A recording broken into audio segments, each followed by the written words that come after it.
ایسے امام اعظم ابو حنیفہ بیٹھے تھے، ان کے پاس چند مہمان آئے، توجہ رکھنا، ان مہمانوں کے لیے انہیں دودھ منگوایا۔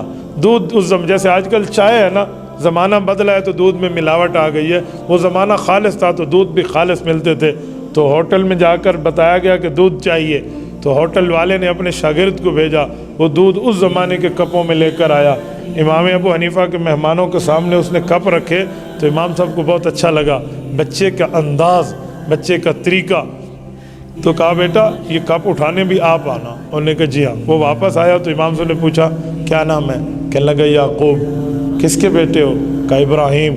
کون ابراہیم؟ کہا وہ ابراہیم جو وفات پاک۔ اچھا اچھا اچھا اچھا، آپ یتیم ہیں، آپ تو چھوٹے ہیں، ہاں تو کیا کرتے ہیں؟ حضرت میں تو اس ہوٹل پہ کام کرتا ہوں، ایک ہفتے کا مجھے ایک یا پتہ نہیں 2 درہم ایک ہفتے کا ملتا ہے، امی کو جا کر دیتا ہوں، ہمارے گھر کا گزر بسر چلتا ہے۔ امام صاحب نے کہا بیٹا ایک کام کرو، آپ کو اللہ نے صلاحیت سے نوازا ہے، ایک وقت آئے گا اللہ آپ کو بہت بڑا رتبہ دیں گے، آپ یہ ہوٹل چھوڑ دو۔ تو کہا پھر میری معیشت کا، کہ وہ اللہ پاک کی طرف سے میں ذمہ دار ہوں، وہ اگر 1 درہم دیتا ہے تو میں 2 دوں گا، وہ 2 دیتا ہے تو مجھ سے 4 لے لینا، لیکن یہاں پڑھنا شروع کر دو۔ بچے نے کہا ادھر کوئی کام وام تو نہیں کرنا پڑے گا؟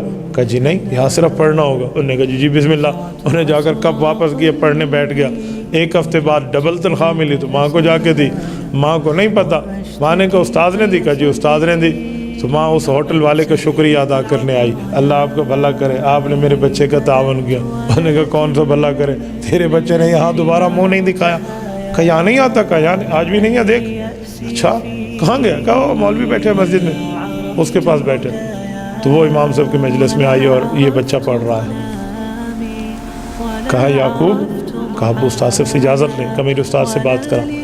کہ میں ان کی والدہ ہوں، آپ نے کون سا ظلم کیا ہے؟ ہم آپ کو شکریہ تو ادا کرتے ہیں کہ آپ نے 2-4 روپے زیادہ دے دیے، لیکن آپ کب تک دیں گے؟ آپ مولوی ہیں، یہ مولوی بنے گا تو کھائے گا کہاں سے؟ یہ اس زمانے کی بیماری چلی آ رہی ہے، تو میں اپنے بچے کو یہاں نہیں پڑھنے دیتی، آپ اسے نکالو۔ پکڑا اور اس کو جا کے ہوٹل پہ بٹھا دیا۔ امام صاحب کے پھر مہمان آئے تو دوبارہ اسی طرح بچہ آیا تو امام صاحب نے کہا بیٹا بیٹھ جا، تنخواہ کتنی؟ کا جی 3 درہم کا، مجھ سے 5 لے لینا، بیٹھ جا یہاں۔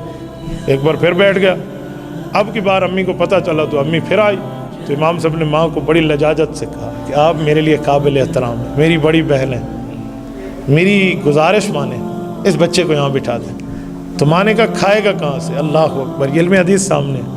تو حضرت امام ابو حنیفہ رحمۃ اللہ علیہ نے جملہ فرمایا کہ ایک وقت آئے گا یہ ایسی خوراکیں کھائے گا کہ بادشاہ بھی وہ خوراکیں شاید روزانہ نہ کھائے۔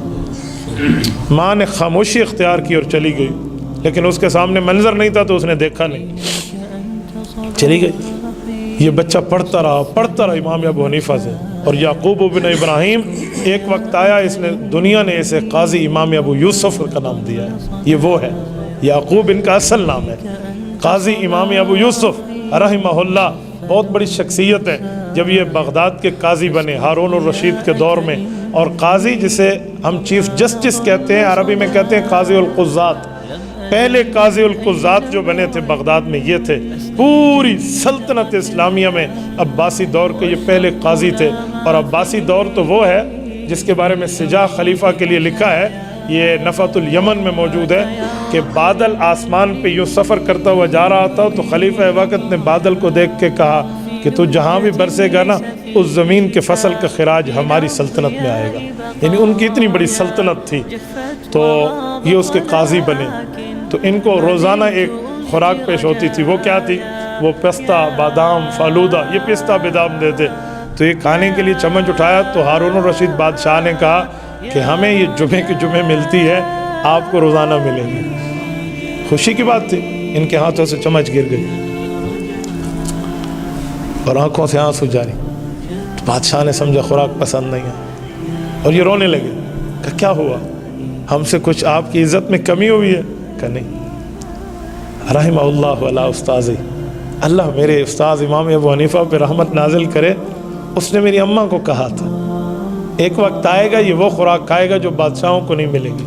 آج میں اپنی آنکھوں سے دیکھ رہا ہوں، یہ وہ شخص